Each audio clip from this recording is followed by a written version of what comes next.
Hey everyone, welcome back to Wix Fix. I hope you're having a fantastic day. My name is Ryan, and in today's video, we're going to be checking out the scroll interactions inside of Wix Studio. Let's go ahead and get started. Okay, so we are now in the Wix Studio editor, and I figured we could just design a section really quick, very simple, nothing too complex, but just like a heading 6 here. Underneath that, we can place a heading 1, and maybe with just a simple paragraph underneath that. Okay, then we can grab all three of these elements, align them together, stack them, and then over here on the right we can just place a simple image. Let's resize this image a little bit more, and we'll kind of place it right about here. And let's change the image real quick. We'll just choose this one. Okay, fantastic. And now what I want to do is kind of test out the different scroll interactions that we can apply. And the first thing I want to do is actually grab this image and maybe add a scroll effect to this. So we're going to come over to the inspector panel, go to interactions, and then we'll come down to scroll. Then we'll press add. And the first thing you'll see is the animated element is the image, because that's the one we have selected, but we can easily select different things here on the canvas.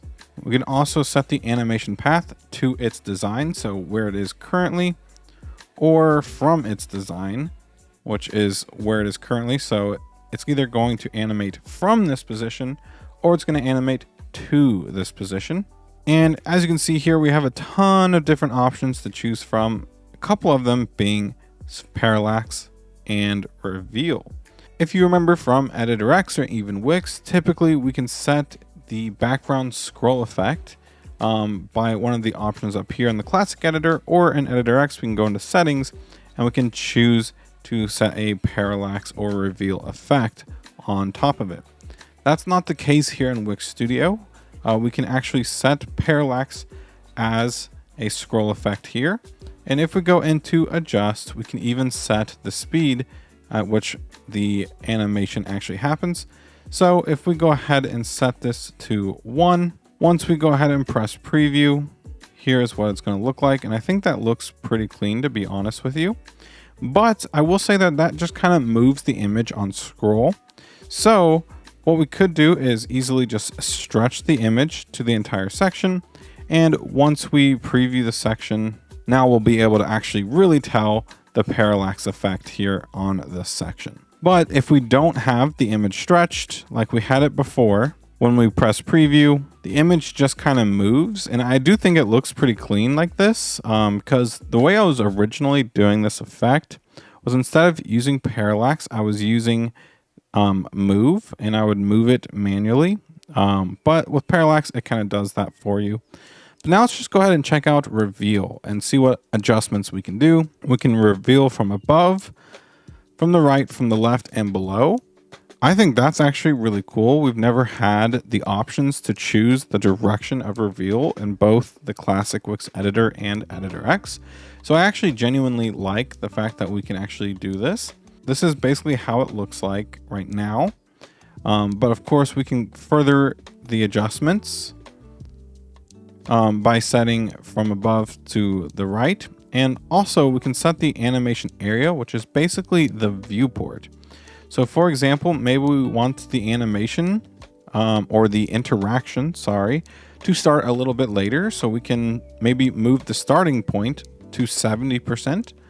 And once we get to 70%, then it starts revealing away. And I think that looks pretty clean. I love the fact that we can choose the direction in which it reveals from now. I actually really like that. A lot of these are going to be exactly the same as what we had in the Wix editor, like fade, move, grow, shrink. But it's really cool to see that we can actually edit the interaction or animation based on the user's input. So rather than hover or rather than entrance, it basically happens on the user's scroll. I think that's really cool. And we can even choose shape here, which if we go into here, go into adjust, we can actually choose a circle shape, a square, a diamond, or even an oval. And we can even adjust the intensity and animation area. So once again, if I go ahead and preview and I scroll down, it's basically going to start disappearing. However, maybe I wanted the animation to start from the very beginning. and the intensity we can bump up. I just kind of want to see what this looks like. So I will say that's pretty crazy, but I will say that this section is really large. So if I grab this stack and I center it and then do the same exact thing for the image, it's probably going to affect the rounded edge a little bit more. It did, yes. Okay. I think that's pretty cool. I wonder if there's a way to like reverse this. Maybe instead of the circle kind of making the image disappear, I think it would be kind of cool to have it reveal the image instead. But it doesn't seem like there is a way to do that currently. 3D spin. Let's just see what this looks like. So the rotation is negative 100 degrees. And again, we kind of have the viewport start and end positions as well. But let's just go ahead and preview this and see what happens. Wow, that's actually pretty cool. I can already like imagine someone using like coin PNGs and maybe creating some really cool scroll effect with coins as you scroll down. And the cool thing about these animations as well is on top of the 3D spin, we can then also add another one as well. However, it seems to stop us. So I don't know why there's this add feature here if we can't add another one. I do think it would be pretty cool if we can add multiple scroll effects. Like, let's say we have a spinning coin, but we also wanted it to kind of parallax as well. I would want to add kind of both of those, but it doesn't look like that is currently a feature right now. Hopefully that gets added, but we'll go ahead and remove this one and go ahead and add a new scroll effect. I kind of want to try the shape again because I think before I had it to its design, or maybe from its design. So let's say to its design shape, and let's just see what this does. Okay, so there is a way to do the reveal. You just have to choose the right one. So to its design or from its design. Okay, perfect. Let's see what stretch does. We'll go into adjust animation. We have intensity and an animation area.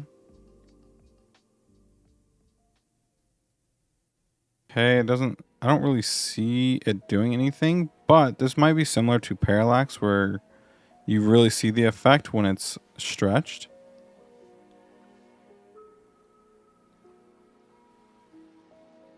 Okay, you can kind of see like a little bit of movement here. It's kind of reminding me of that 3D effect from the classic Wix editor. So maybe that's kind of what it's doing. I'm not going to do like the basic ones because we already know these, but blur might be cool. So let's do that and press adjust. We can change the blur intensity and the area it starts at. So I'm just going to go ahead and preview. And I really like that look. I think that looks clean. Now let's check out like one more. Maybe we can test out slide and see how this happens. Once again, we can choose the direction. So maybe we want this one coming from the right. Oh, we can actually see this stuff without actually previewing the website. That's actually cool. I didn't even realize that until just now. Okay, that's actually sick. Maybe from below. Okay, I actually really like this one.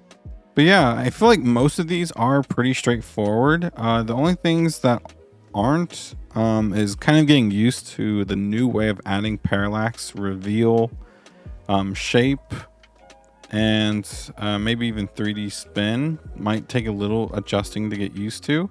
But everything else, including move, are pretty much self-explanatory. You just have to look at all of the different settings and see which one works the best for yours. One thing I do kind of want to try since I'm here is, let's say I want to add parallax, and then we go back to interaction setup. I can no longer add an entrance one when there is a scroll, but it looks like I can still add a hover, a click, and I cannot do a loop. So if I have a scroll animation here, it looks like I can only add a click or hover. And honestly, I feel like that's fine. I honestly think that kind of works and makes sense. Typically, your scroll effect would act as an entrance, And then you don't really want it to do something else, I guess, because that would be a little too much. But yeah, that's basically been these scroll effects here in Wix Studio. But that's basically gonna wrap it up for today's video. If you all did enjoy, please consider giving this video a like and subscribing to the channel for more Wix Studio content coming out really soon. Thank you all again, and I'll see you all in the next one.